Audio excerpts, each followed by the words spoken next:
இன்னைக்கு current affairs நியூஸை பார்க்கறதுக்கு முன்னாடி இதே மாதிரி ஃபினான்ஷியல் அப்டேட்ஸ் மற்றும் கரண்ட் அஃபேர்ஸ் நியூஸ் அப்டேட்டுக்கு மறக்காம பணத்தோட சேனலை ஃபாலோ பண்ணிக்கோங்க. மத்திய அரசு 2025-26 ஃபினான்ஷியல் இயருக்கான இபிஎஃப் இன்ட்ரெஸ்ட் ரேட்டை வந்து 8.25% இன்க்ரீஸ் பண்றதுக்காக அஃபிஷியலாக வந்து அனௌன்ஸ்மெண்ட் கொடுத்துருக்காங்க. இந்த இன்ட்ரெஸ்ட் ரேட்டுக்கான அமௌண்ட் வந்து இபிஎஃப் மெம்பர்ஸோடைய அக்கௌண்ட்டுக்கு வந்து இந்த மாதம் லாஸ்ட்டுக்குள்ள வந்து கிரெடிட் பண்ணிடுவாங்க அப்படின்னு சொல்லியிருக்கிறாங்க. அது மட்டும் இல்லாமல் இபிஎஃப் அமௌண்ட்டை வந்து இனிமேல் யூபிஐ மூலமாகவும் நீங்கள் எடுத்துக்கலாம் அப்படின்ற ஒரு அனௌன்ஸ்மெண்ட்டையும் கொடுத்துருக்காங்க. அது சீக்கிரமே வந்துடும் சொல்லி இருக்கிறாங்க.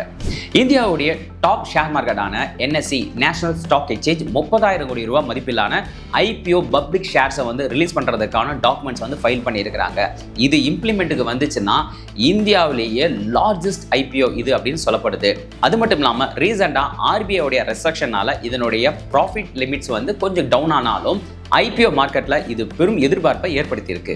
அடுத்ததாக கரண்ட் ஃபினான்ஷியல் இயர் 2026 ஜூன் 17 வரையிலான இந்தியாவுடைய நெட் டைரக்ட் டாக்ஸ் கலெக்ஷன் வந்து 14.6% வந்து இன்க்ரீஸ் ஆகி 5.21 lakhs crores வந்து ரீச் பண்ணியிருக்கு. ஸோ இது எதை குறிக்குது அப்படின்னு பார்த்தீங்கன்னா கார்பரேட் டாக்ஸ் மற்றும் தனிநபருடைய இன்கம் டாக்ஸ் கலெக்ஷனுடைய growth-ஐ வந்து ரெஜிஸ்டர் பண்ணியிருக்கு. அடுத்ததாக பிரான்ஸ் நாட்டில் இருக்கக்கூடிய நீஸ் நகரில் 3 நாள் நடைபெற்ற இன்னோவேஷன் மாநாட்டில் வந்து இந்திய பிரதமர் நரேந்திர மோடியும் பிரான்ஸ் அதிபர் இமானுவேல் மேக்ரானும் இணைந்து பாரத் இன்னோவேட்டிவ் 2026க்கான ஸ்டார்ட்-அப்ஸை வந்து ஸ்டார்ட் பண்ணியிருக்கிறாங்க.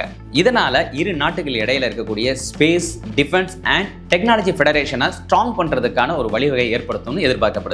அடுத்ததா கிரெடிட் லைன் கேரண்டி ஸ்கீம் 5.0 மூலமா வழங்கக்கூடிய கடன்களுக்கான கேபிட்டல் தேவைகளை வந்து ரிசர்வ் பேங்க் வந்து தளர்த்திருக்கிறாங்க. இந்த புது ரூல்ஸ்னால ஜீரோ ரிஸ்க் வெயிட் வந்து கொடுத்திருக்கிறாங்க.